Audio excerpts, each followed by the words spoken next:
everyone, welcome to the Connection Series, episode 22. Keeping people connected during social distancing. Even when social distancing is coming to a close. It's not even happening. We're gonna have to change our slogan line. I know. Staying connected. Over long distances. Well, I hate to do this, but I can't stand it. I'm going to skip all the way to the end. No! I lost weight. And And it he looks gained- like I gained. No. Let me tell it you, doesn't Quincy look- Coffee had to be born in just a couple days. So we had a birthday party last night. There was chocolate cake there. Sorry, Danae. And I ate it. And So let me quote. Let me just tell you. Matthew said it looks like I gained weight, but I ate too much. I had cake, so it just looks like I gained weight. And I'm like, that's the definition of gaining weight. I didn't weigh If this. you eat- I didn't weigh this morning, and we had lunch. Eating cake is one of the classic ways to gain weight. It's cake.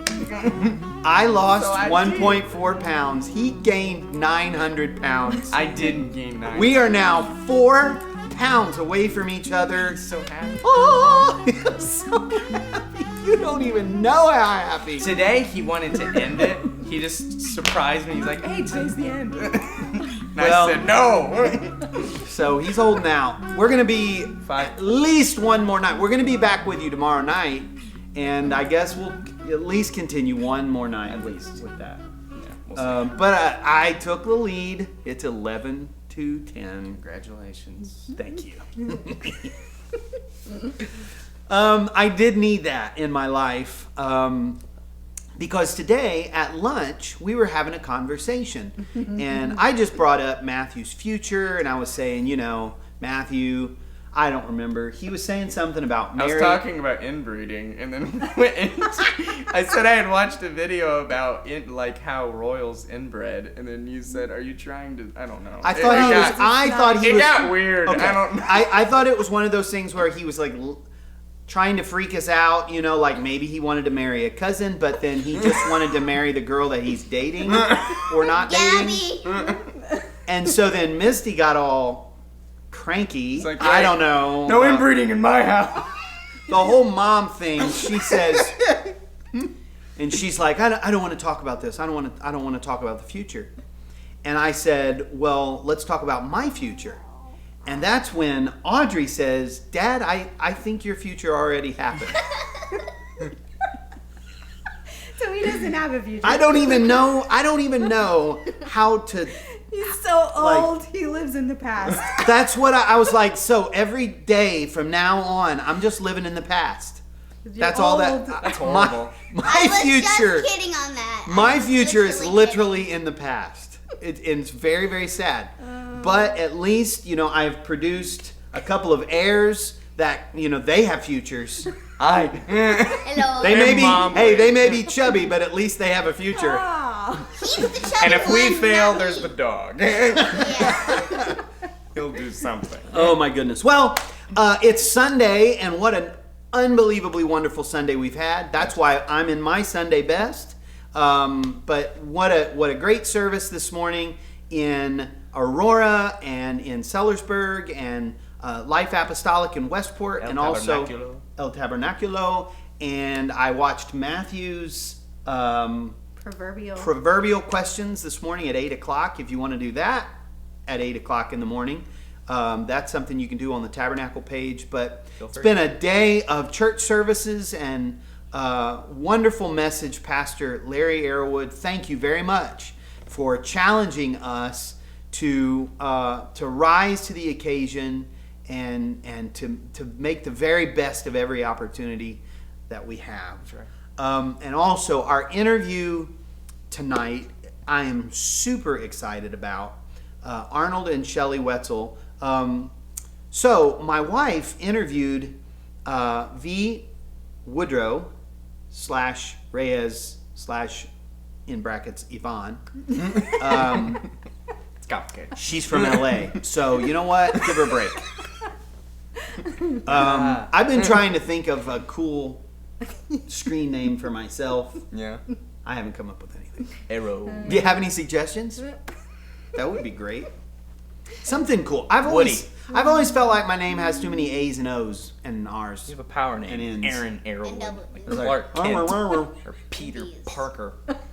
Peter Parker. Aaron Herbie Arrowwood. Hancock. I think we should just stop. Elvis Okay. Presley. No. I don't even know where was I going? Oh. Arnold and Shelley. And so I chased a rabbit Yvonne. right there. I'm sorry. If you want to see some real rabbit chases, you need to visit our service on any Sunday morning in Westport. Rabbits. I have like 5 minutes of actual sermon content and then like 40 minutes of rabbit chasing. It's really sad. But good. my wife interviewed Sister Woodrow, and that video is blowing up. It's the most popular thing we've done. So I'm retired now, No. and she's now in charge. No. But no, thank you, Yvonne, and thank you, wife, and thank you, brother and sister Wetzel, because Misty interviewed the Wetzels this morning, and it was such a wonderful interview, and I know you are going to enjoy hearing their testimony. We love Arnold and Shelley very, very much, and your whole family, and thanks for being willing to do this interview. Hello and welcome. We are so excited to have Brother and Sister Wetzel with us here today. Such incredible people. I have so much respect for this couple.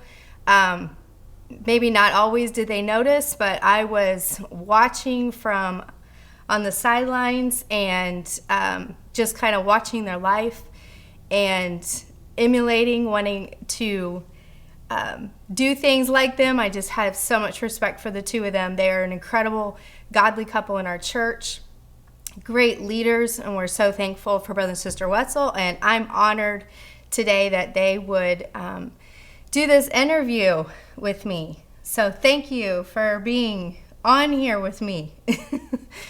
Brother Wetzel was raised in church, and the church went through some things, and he slipped away for some time. I'm not sure how long. How long were you not in church?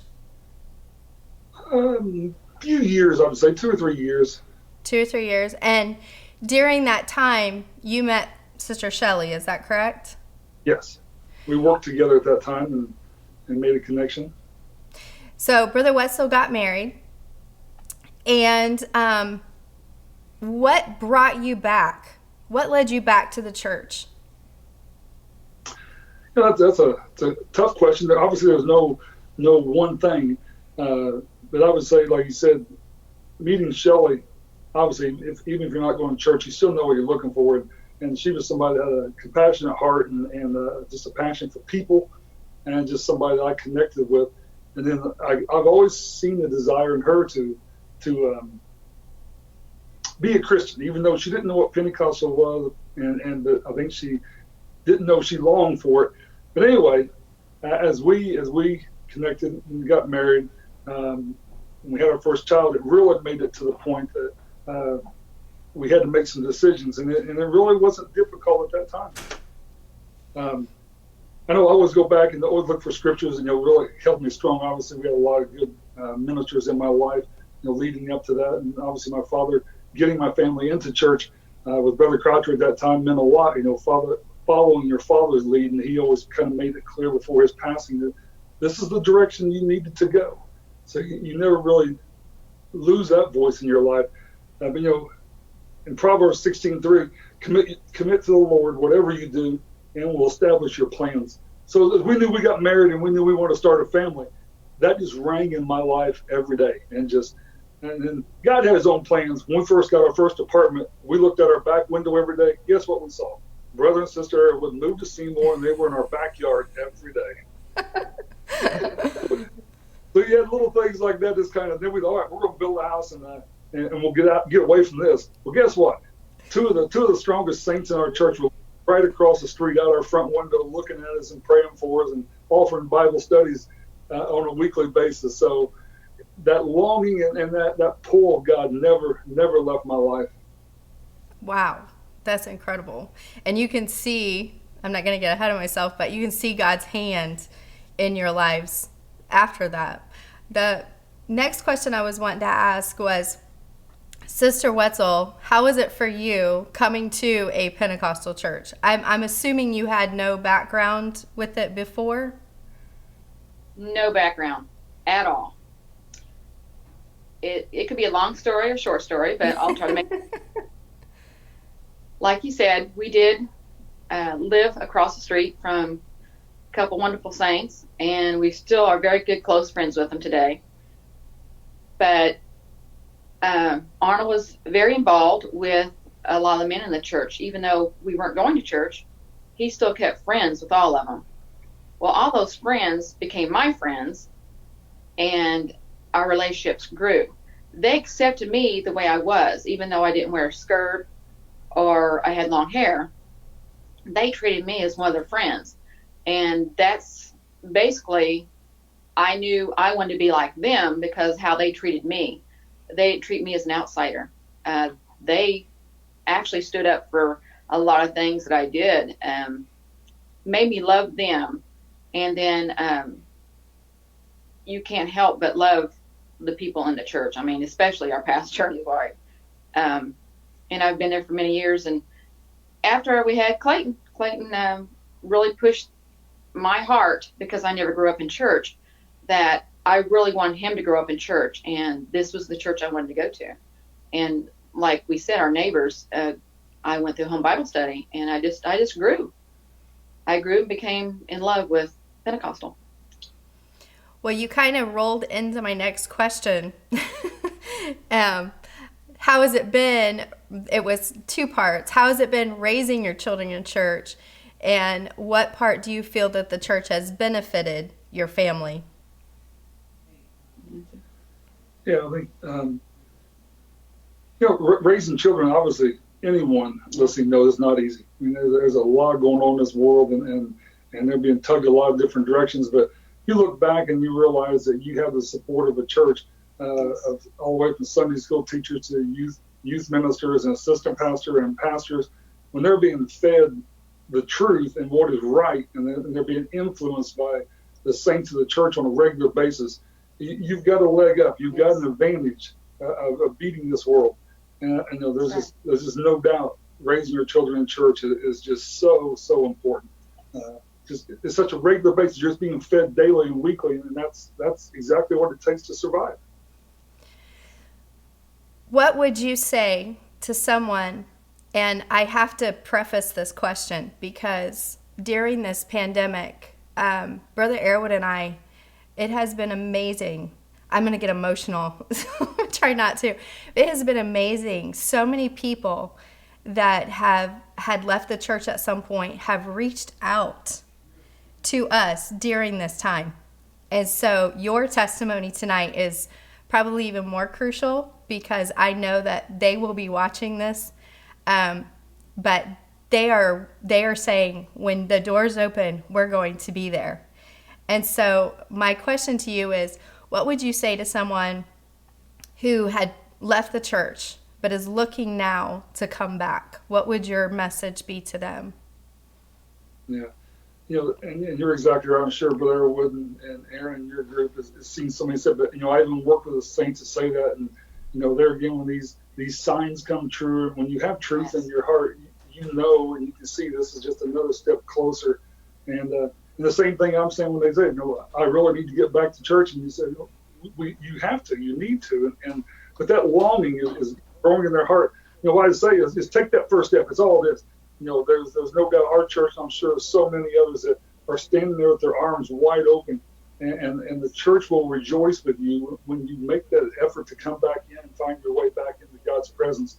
I mean, it's just, don't let fear, don't let Satan, however means he's trying to hold you back, don't let it hold you back. Take that step and experience God's presence again. You'll never regret it.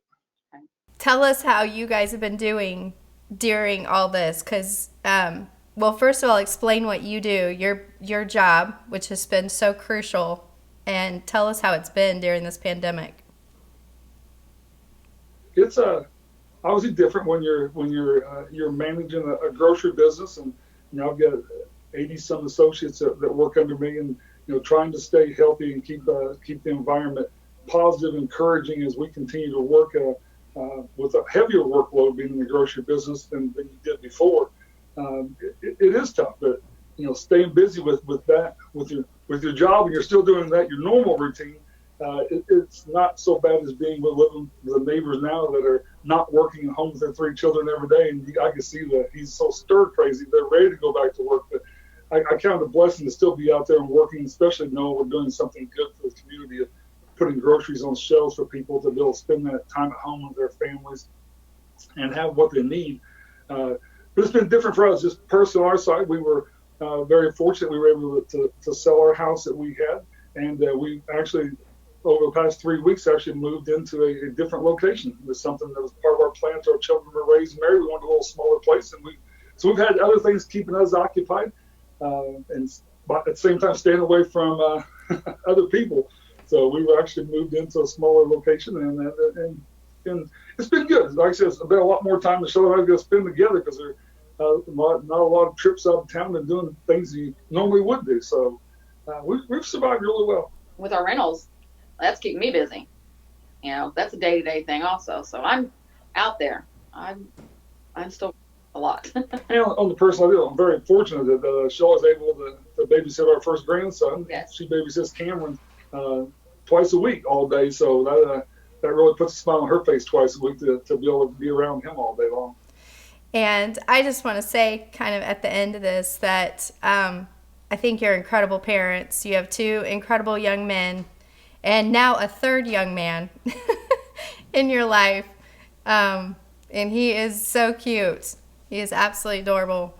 And I just thank you very, very much. Is there anything that you would like to add when you were thinking about this interview? No, I think you're right. You talked about family and raising your children, and you said that we couldn't be more proud of our 2 sons, of Clayton and Jake, and what they have become in this world. Your eyes get emotional when you think about sometimes that we all go through tests. They've been through tests, but to where they are today and where they stand in their walk with God is, that gives Shelly and I the peace that we need to go to sleep sound every night. Yes. They're doing really well, but we've got great leadership in our church, and we've had great youth leaders such as Aaron, a big influence in their life, and you were there. So we do want to thank you, and thank you for this interview, and thank you for all you're doing today. Thank you so much, Arnold and Shelley, for allowing me to do that interview. They have such an incredible testimony. They are a great testimony and example to us. And one part that I did not mention is Brother Wetzels is also a member of our church board at the Tabernacle. Many years. Many, many years. And the Tabernacle is really blessed to have an incredible church board. Everyone on that board, it's awesome because you'll see our church board in the altar praying for people, and they have such a heartbeat for ministry but for the things of God. And so we are really blessed at the Tabernacle. We thank the church board of APT. Can I just make a clarification? So in the beginning, when I said, Dad, you don't have a future, that was a total joke. He does have a future. That was a total joke. He has a wonderful future. Sometimes the first thing that comes out of your mouth is what you really meant to say, and then you just feel guilty later. It's true. It is true. They are all lying. Well, I hope you all will pray for me, that God will bless me as I live in the past, moving forward in Bless my our life. Hey, we love you all. Thank you for being a part and just hanging out with us. We really have had a great time, and it's been a lot of fun. I'm really excited about our interview tomorrow night, Monday night at 7 o'clock. We have an interview with Jeremy Martin, retired from the Air Force, has an amazing testimony of coming back to God after many years with his family. And I also have, I'm really excited to play 3 short segments that I did with Jeremy and his wife and kids several years ago that I think are going to be a real blessing to you and your family. And I can't wait to show those tomorrow night at 7 o'clock. Until then, make sure you go over to the Airwoods page, And subscribe, and just really quick, we have a lot of content building up on there from your original series, A Spiritual Journey.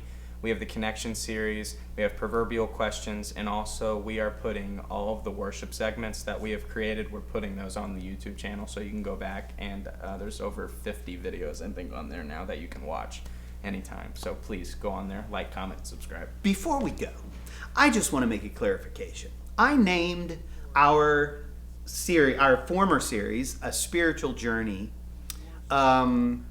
In the middle of that, somebody sent me a text. A preacher friend of mine sent me a text and said, I'm sick and tired of people who say they're on a spiritual journey.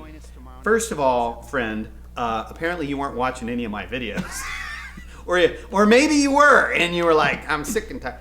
I just want to clarify. When I said I was on a spiritual journey, it was not a journey where I was leaving my foundation and going and trying to find some new thing out there, but it was a journey of digging deep. Yeah. Maybe it was a well-digging journey of learning how to pray, learning how to study the Word of God, learning how to love people. And I really do love that series. And if you do get a chance, just jump over there and watch some of those. You can skip our part if you want to, and just kind of the actual lesson parts are 3 or 4 minutes long. And I think they're cool. And it's weird promoting something that you did. But the thing is, we're not promoting necessarily what we did, but his series, it's like if you're struggling with learning how to pray, finding time to pray, learning how to fast, or reading the Bible, it's a great. They're great videos to watch because his journey was filled with hardships and with some struggle, failures, and he will. From his the things that he went through, you can probably glean from that a little bit, and it'll help you on your own journey. Let me see if I can sum it up in one sentence. I'm a complete loser, but even a loser with God can be used. Serve Jesus. That is the truth. I'm a loser, but I have Jesus. That's a t-shirt. And you know what? Jesus doesn't need superstars on his team. All he needs is guys to wear the jersey so you don't get technical fouls during the game. That's all he needs. And he is going to win every time. Amen. All right. Well, we better get out of here before we get too weird. All right. Love you guys. And stay connected. God bless you.